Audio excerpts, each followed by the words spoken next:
На Солунскиот конгрес во 1896 година било предвидено територијата на Македонија да се подели на 5 револуционерни окрузи. Според првичната верзија, тогаш бил предвиден Струмичко-џумајски округ.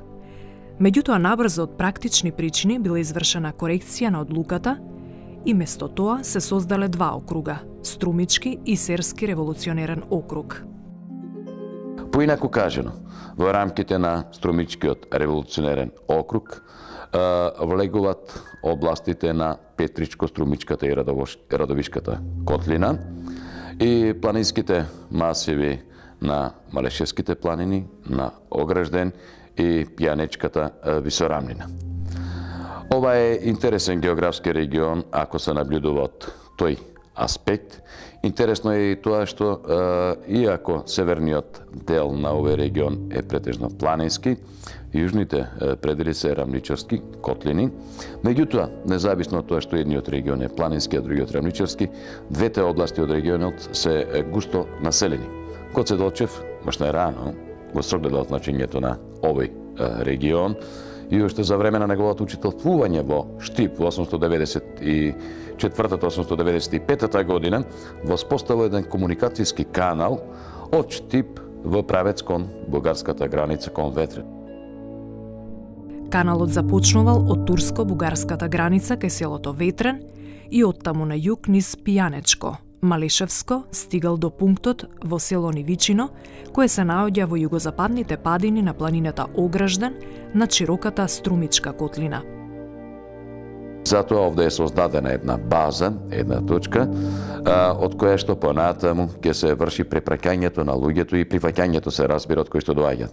Меѓутоа за сето тоа е потребно и да имате соодветен човек кој што ќе врши оваа улога, а во случајот тоа е Атанас Невички, еден селанец од ова село, човек родолюб со многу бистар ум, човек кој што практично во прво време ќе служи прва база, прва точка од каде што понатаму ќе се врши дистрибуцијата на материјали во внатрешноста на Македонија.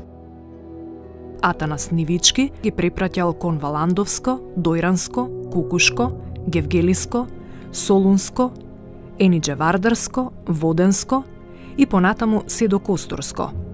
Од пунктот во Нивичино се издвојувал друг крак кој низ Радовишко излегувал кон Неготино и продолжувал кон централниот дел на Битолскиот револуционерен округ. Третиот крак од пунктот во Нивичино одел на исток по Огражден во правец кон село Барбарево, од каде продолжувал кон Петрич. Еден дел овој крак ја пресекувал Струмичко-Петричката колина во најтесниот дел и покрај селото Габрине преку Беласица излегувал во Поројско. За да може да функционира целиот овој механизам, целиот овој канал или оваа комуникација, неопходно е да се има логистика и на теренот, некој да пружа поддршка, а во случајот една од најпознатите личности и човек без кој што не можел да функционира овој канал е Атанас Нивички. Неговото презиме е изведено според селото од каде што потекнува. Селанец со многу бистар ум, бунтовен по природа и природно интелигентен, кој што во мемуарската литература најчесто е наречен Бај Атанас, од едноставна причина затоа што бил барем 20 на години поводрасен од главните носители на македонската ослободителна идеја. Атанас Нивички организирал мрежа од тајни скривалишта каде што престојувале четите по неколку дена. Тој ги пресретнувал, прифаќал, испраќал и им обезбедувал се што им е потребно. Храна, облека, курири и точни информации за движењето на потерите. Овој човек за прв пат е ангажиран, барем она што го сведочат документите од Гоце Делчев, ја добива својата улога во 1897 година, за време на изведувањето на првата голема акција при обидот за киднапирање на еден бег во Струмичкиот регион и практично тогаш избива она организаторска улога на Атанас Невички, бидејќи тој ја пружа сета неопходна логистика, како за прикривање на бегот, така и за воспоставување на комуникација помеѓу киднаперите и родителите на бегот за да се добие откупот. Низ пунктот во Нивичино, во организација на Атанас Нивички во 1902 година, безбедно и без никакви последици, Андон Ќосето ги ослободил Мис Стон и Катерина Цилка во близина на селото Градашорци. Поради овој настан, Атанас Нивички го добил својот втор прекар, фратер Атанас. Никогаш не сакал со своите луѓе да замине, да влезе на територијата на Бугарија, од едноставна причина, како што велел тој, ако заминат таму, ќе се развратат моите момчиња, ќе се расипат. Значи, тој со својата чета е постојано присутен околу своето село и таа негова улога ќе остане таква до крајот, се додека функционира македонското револуционарно движење, практично до поделбата на Македонија за време на Балканските војни. Повеќе војводи кои што се истакнале со своето дејство во овој револуционерен округ и кој ќе погледнеме сликата за овие војводи, кој ќе ги видиме нивните биографии, заклучуваме дека тие потекнувале од различни средини.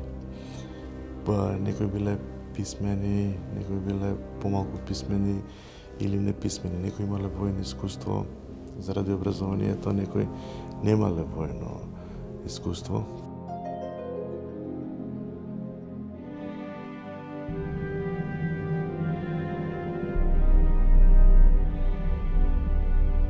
Човек кој што е роден во Берово, меѓутоа неговите родители релативно рано емигрирале во Бугарија и практично тој одраснал таму.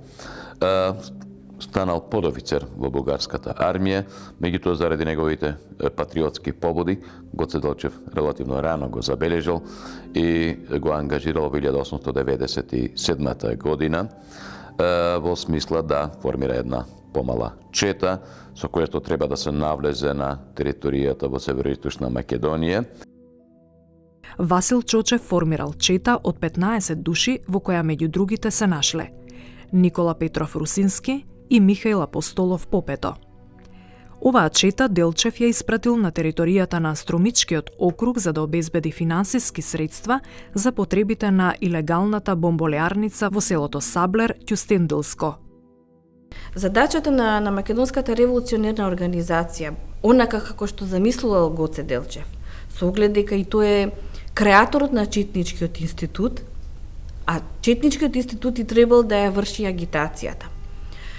Тоа значило секој војвода, покрај тоа што ќе биде водач на определена вооружена група, требал да биде организатор, но и агитатор во смисла подвижен, просветен работник низ селата и низ народот. Со оглед дека народот во тој период било крајно неписмен, необразован. Образованието било привилегија само на одредени кругови. Но во ситуација кога во Македонија 80% на населението е селско, земјоделско население, тогаш можеме и да разбереме каков чин значи образованието и што значило оно што треба да го извршат војводите во конкретниот период.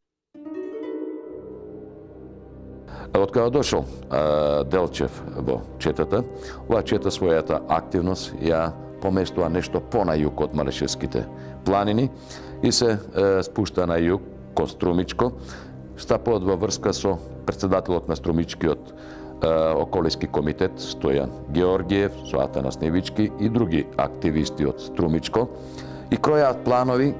Идејата е да се киднапира некој од струмичките бегови, да се добие откуп за тоа. На крајот во работата отишла до таму што успеале во септември 1997 година да го киднапираат Назлан Бек во непосредна близина на селото Василево. Тој бил сочекан во моментот кога се враќал од пазарот Струмица.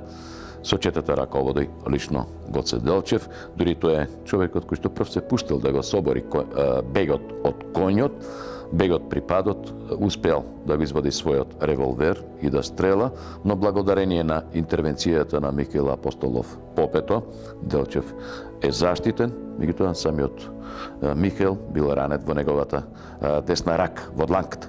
Независно тоа, бегот е совладан, врзан и многу брзо е поведен кон огражден во правец кон селото Невичино, а оттаму е прикривен известно време, речиси околу месец дена, во Малешевијат.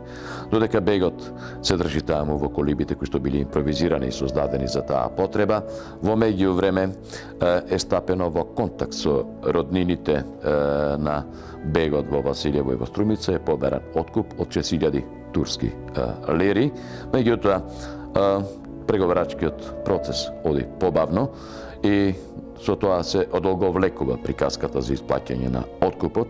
Во последен момент, кога веќе откупот бил на пат да стаса до местото каде што бил држан бегот во заложништво, како резултат на добродушноста на Делчев, бегот успел да побегне, при тоа дури украл и револверот на Делчев.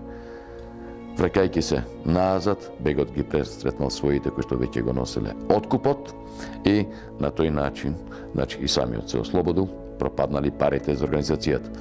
Веднаш потоа, низ Струмичко-Мречевскиот регион се распространал голем број на османски потери во потрега по четата која што го киднапирала бегот. Делчев и поголемиот дел од четата веднаш се повлекуваат на територијата на Бугарија, но само по 20 на дена, откако стигнале потерите, Делчев повторно назад во овој регион ќе го испрати овој пат Никола Петров Русински, и кој што ќе остане тука некаде до крајот на декември месец, повторно вршејќи обиколки по селата и проповедајќи ја ослободителната идеја меѓу населението. Во април 1898 година, Гоце Делчев во Струмичкиот округ испратил тројца поранешни легални раководители, овој пат во улога на војводина Чети, така Стојан Георгиев бил назначен за војвода во Струмичко, Ефрем Чучков за Малешевско и Тодор Станков за Радовишко.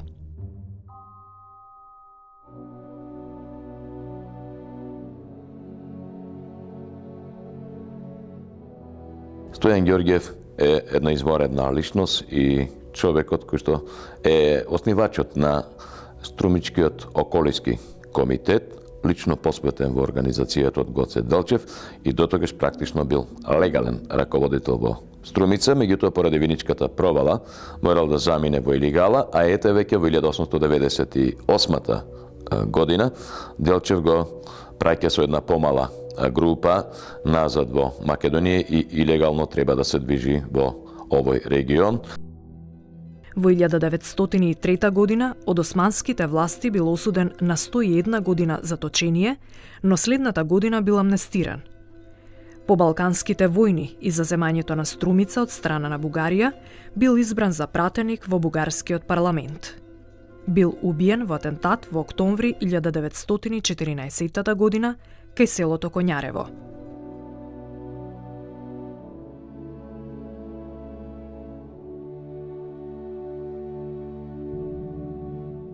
Втората личност, кој што бил испратен исто така во текот на 1898 година како привремен војвода на Чета во Струмичкиот револуционерен округ, е Ефрем Чучков, човек кој што претходната 1897 година бил раководител на комитетот на Македонската револуционерна организација во Пекчево.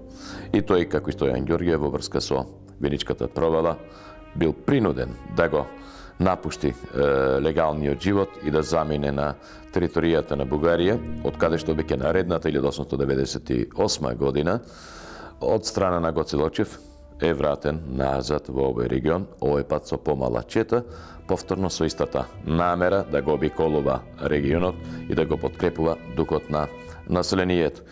И ова е изморедно интересна личност кој што има значајна улога и во наредниот период во македонското револуционерно движење. Неговото место и значење особено ќе дојде до израз во периодот додека тој помага во раководењето на Кюстендилскиот пункт на Македонската револуционерна организација, а во поелинденскиот период учествува во работата на повеќе конгреси на Македонското револуционерно движење, а во 1908 веќе на Кюстендилскиот конгрес е избран дури за разрешен на Централниот комитет на ВМОР. Непосредно пред да стане војвода на Четата во Радовишко, во април 1898 година бил предаден и осуден на 6 години затвор. но успеал да избега и се засолнил во Бугарија. За време на востанието се борел во Одринско, но потоа пак се вратил во Софија, каде загинал 1938 година.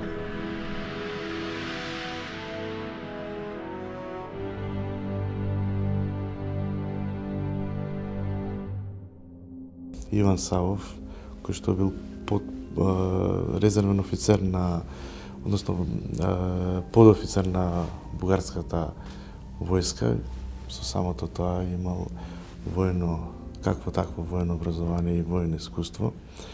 Тој ќе се истакне во Петричкиот дел од овој револуционерен округ и како и многумина нема да дочека да ја види Македонија слободна, ниту пак да го дочека оној најважен момент во делувањето на Македонската револуционерна организација, кревањето на Илинденското востание, од проста причина што кој ќе биде назначен за војвода во Кочанско, многу брзо после тоа ќе биде ликвидиран заедно со целата чета, односно ќе падне во стапица поставено од османлиските војни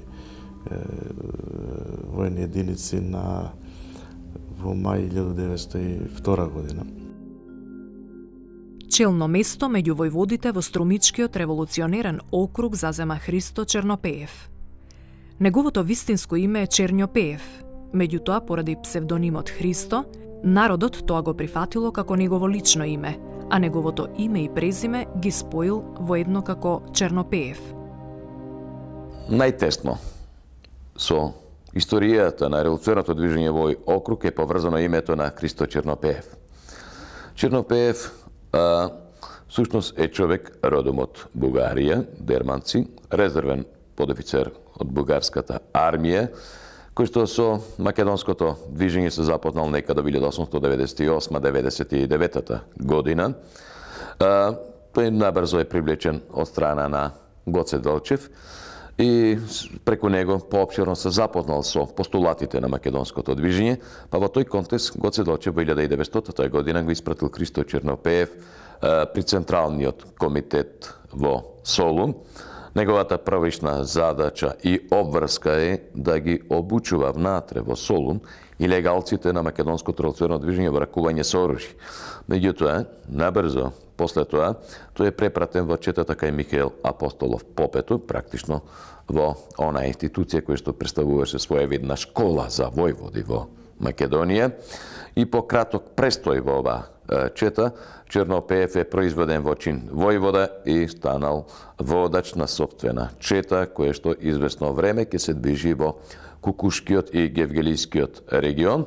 И оваа чета тука ќе обстојува некаде до средината на февруари 1901 година, кога поради настаните во врска со Солунската провала ќе го има и првиот сериозен судир со османските власти кај селото Бајалци, Чернопеев ќе биде принуден да привремено да го напушти регионот и да се врати назад во Бугарија. Кога Централниот комитет донел одлука за востание, Христо Чернопеев истата ја прифатил со критика. Тој сметал дека Струмичко е премногу осиромашено за борба. Дотолку повеќе во април неговата чета од 130 борци била постојано напаѓана од османлиската војска. Поради загубите што ги претрпел, како и поради потрошената муниција, тој бил принуден да се врати во Бугарија. Кога станува збор за Христо Чернопеев, неговото име ќе стане вистински синоним за Струмичкиот округ во поилинденскиот период од 1904 година па натаму. Практично тој тогаш ќе стане и околиски и окружен војвода во Струмичко, и не само што е окружен војвода, туку тој го диктира сега и севкупниот развој на револуционарното движење во Струмичкиот револуционерен округ. Општо познато е дека тој припаѓа на онаа групација која што го поддржува реформско-демократскиот курс во македонското револуционарно движење, тоа значи спроведување на широка демократизација и децентрализација во организацијата за разлика од претходниот период. Под негово раководство се одржани окружните и околиските конгреси во Струмичкиот округ во текот на 1904 и 1905 година. Христо Чернопеев останал главен раководител и војвода на ВМРО во Струмичкиот округ до 1908 година, кога поради младотурската револуција се легализирал. Меѓутоа подоцна сватиле дека всушност и младотурското движење дека не ги задоволува барањата на македонските револуционери и борци, дека и самите младотурци всушност биле османлиски националисти, некој вид, бидејќи нивната цел била стабилизација и зацврстување на империјата, за која што верувала дека е ослабена и дека ќе може да се растури и ќе се подели. Затоа целта на младотурците биле да ја стабилизираат, да ја зацврстат и да ја реформираат империјата по примерот на западноевропските земји со цел да таа да не се распадне, а не да им дадат на македонците автономија. Во тој контекст во 1911 година тој заедно ќе се поврзе со Тодор Александров и со него ќе учествува во возобновувањето на старите структури на внатрешната револуционерна организација. На крајот Христо Чернопеев ќе загине во 1915 година во екот на Првата светска војна во присудир со француските војски кај Криволак. Меѓу позначајните војводи во Струмичкиот округ се вбројува и Костадин Коста Мазнејков. Тој имал солидно образование и бил учител во Добријци и во Робово. Многу млад се приклучил кон македонското револуционерно движење и кога ќе гледаме биографиите на револуционерите, забележуваме дека многумина од нив се учители. И најверојатно и работата, меѓутоа сето тоа што го гледале, влијаело на нив да се вклучат во револуционерното движење, во воените структури. Секој си имал одредени задачи, овој бидејќи бил малку, односно бил пописмен од другите. Бил едно време секретар во четата на Иван Савов, значи на еден подофицер на што бил порано подофицер во бугарската војска, меѓутоа со тек на време Мазнеков се истакнал и тој ќе стане еден од војводите во овој револуционерен округ.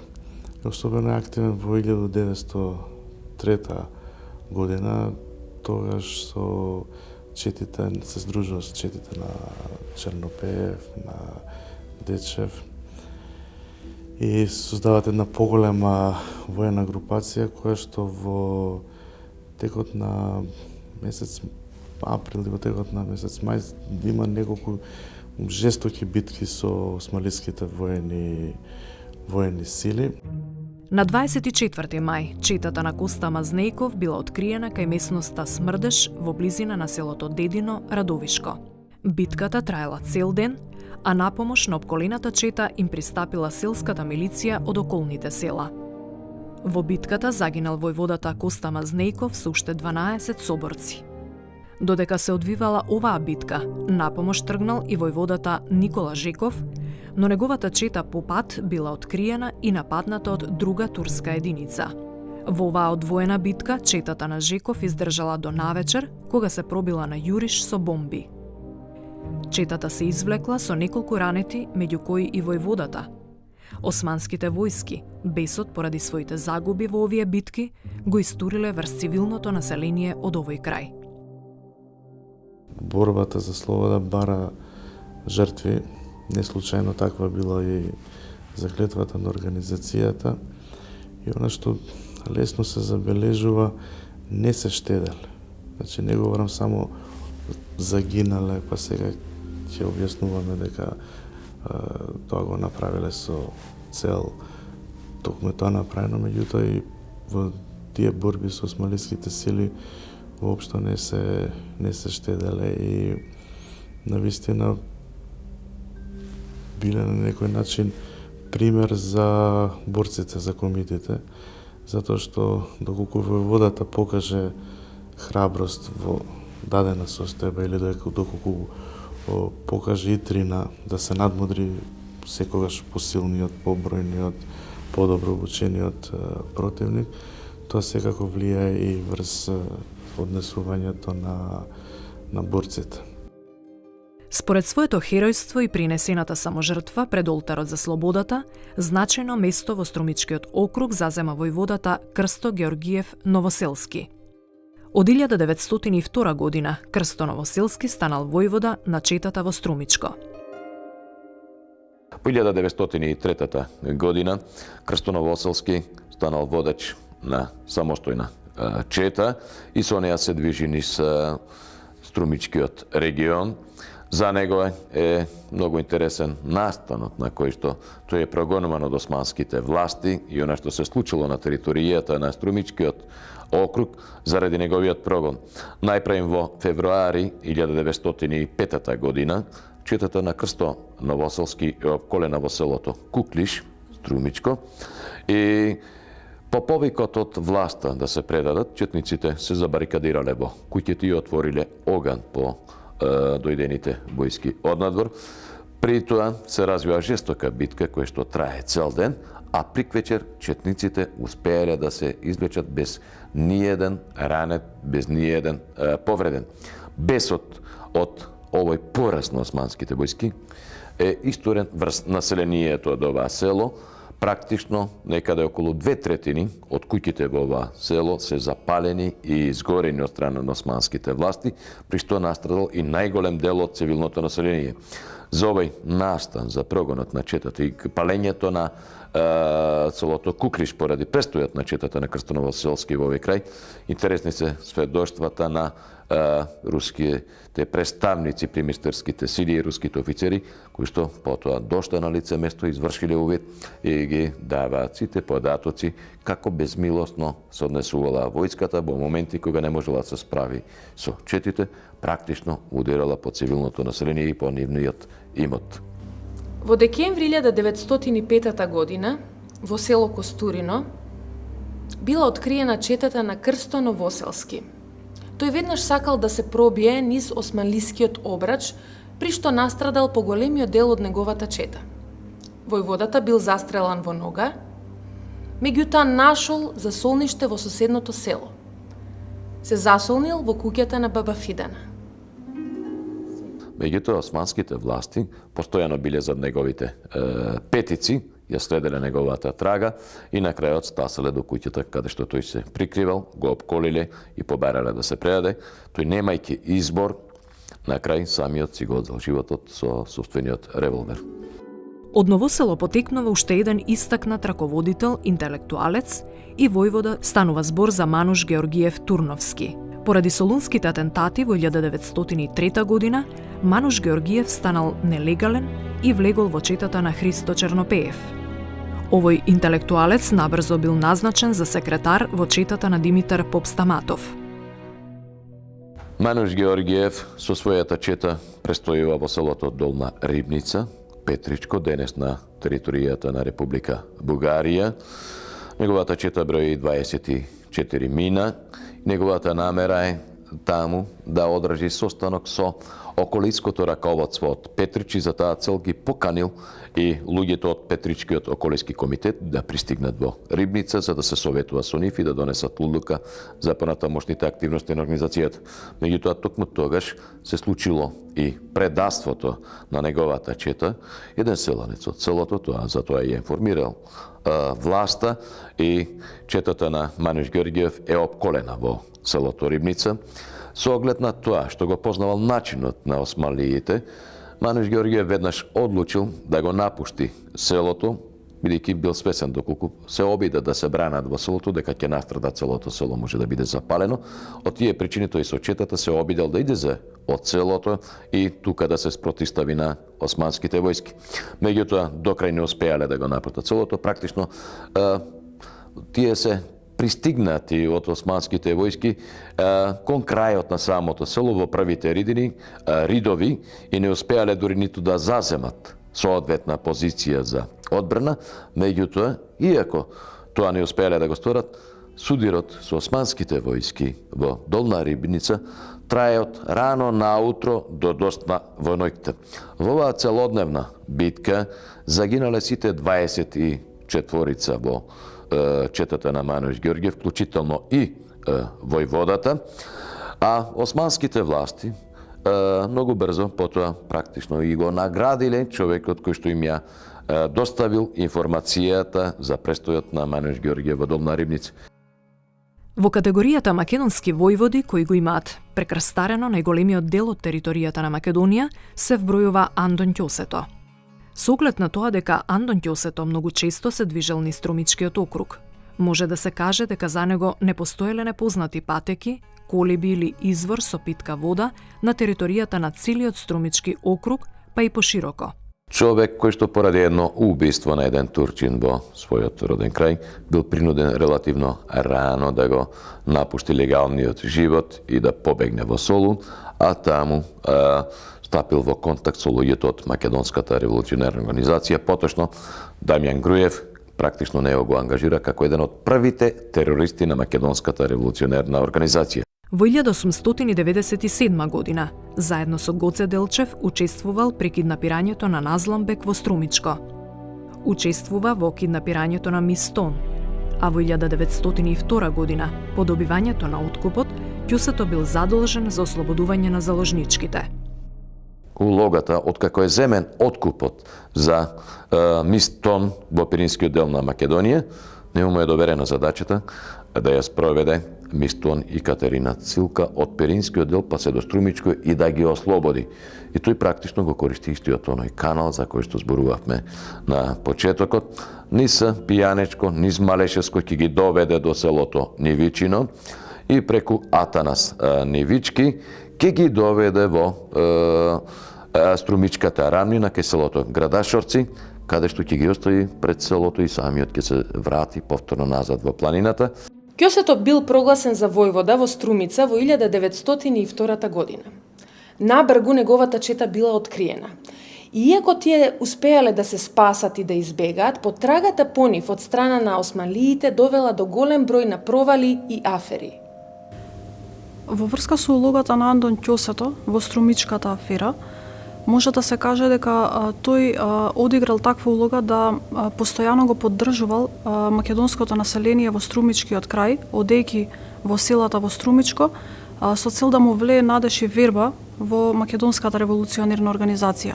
Имено, османлиите, дознавајќи за постоење на револуционерно движење меѓу македонското население, дознавајќи за криење на оружје во македонските куќи од страна на македонското население, започнале претресување и барање на оружје меѓу народот. Меѓутоа, Андон Ќосето тука ќе одигра важна улога со тоа што одел од едно во друго село и постојано влевал верба меѓу населението да останат доследни на македонската организација и да не го предадат оружјето. Во наредната 1903 година Андон Ќосето ќе се најде во друштво на Ѓорче Петров, повторно како курир, и овој пат ќе ја приведе неговата чета од Бугарија па се до Прилепско и до Маријеско. Ете повторно неговата улога, неговото познавање на теренот. По Рилскиот конгрес од 1905 година постепено се пасивизирал. По Балканските војни се преселил во Горна Џумаја, каде починал во 1953 година. Во почетокот на февруари 1903 година на територијата на Струмичкиот округ влегол Борис Сарафов. Тој бил определен од страна на задграничното представништво и од Централниот комитет во Солун за време на востанието да дејствува во Малешевскиот регион. Четата на Борис Сарафов броела 35 души. Во пределинденскиот период, Борис Сарафов имал соработка со солунските атентатори, познати како ГМГ. Тој ги поддржувал овие атентатори и честопати им давал поддршка, финансиска поддршка за набавување на динамит за подготвување на атентатите во Солун. А пак во текот на Илинденското востание Борис Сарафов ќе земе учество во Битолскиот револуционерен округ заедно со Анастас Лозанчев и со Даме Груев. Тој бил еден од тројцата членови на главниот штаб на Битолскиот револуционерен округ.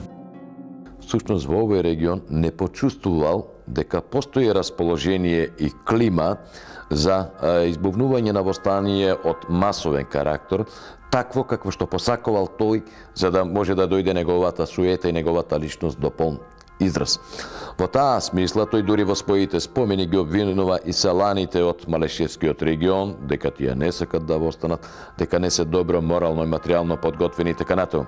Меѓутоа, при тоа самиот тој заборава дека само пред 2-3 месеци целиот овој регион, поради горноџумајската врховистичка провокација, доживеа една голема хаварија и од тие причини луѓето беа воздржани во тој крај. Како и да е, независно од сето тоа, тој овде имал еден поголем судир со османските војски кај селото Владимирово, каде што загубил некаде 7-8 четници.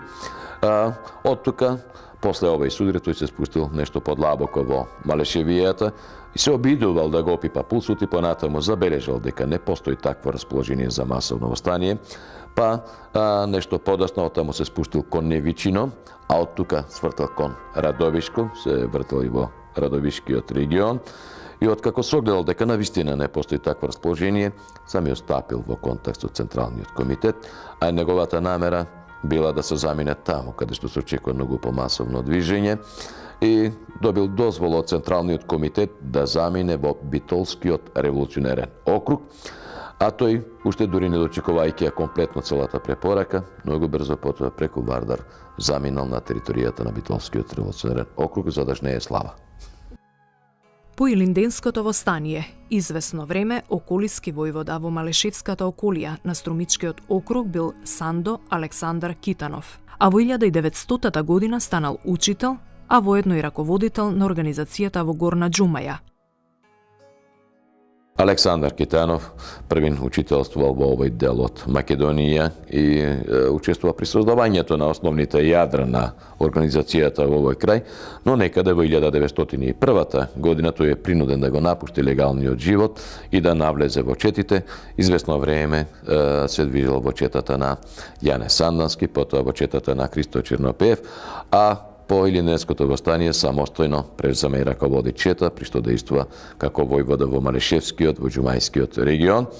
Може интересно и тоа што тоа е личноста кој што го придружувал Дамјан Груев кон неговиот пат кон вечноста. Всушност, Александар Китанов беше човекот кој што го следел Дамјан Груев во 1906 година, неговиот последен пат низ Македонија и навраќањето од Солун, низ Струмичко, кога стигнаа во Росиново Малешевско, тој загина заедно во судир со османските војски, заедно со Дамјан Груев. Во почетокот на 1905 година за војвода во Струмичко бил назначен Иван Тодев, кој е познат под прекарот Белјал Чауш. Тој бил внесен буквално во револуционерното дело од страна на Делчев, но тој ќе се и бил терорист. Меѓутоа, тој ќе стане војвода после Илинденското востание во 1905 година, но и тој, за жал, многу брзо ќе биде ликвидиран од страна на османлиските воени сили, бидејќи во тој период османлиската војска била доста активна заради упаѓањето на голем број на чети, не само од Бугарија, туку од Србија и од Грција, која користеле состојбата која што настанала по завршувањето на, односно задушувањето на Илинденското востание. Се има тука една символика.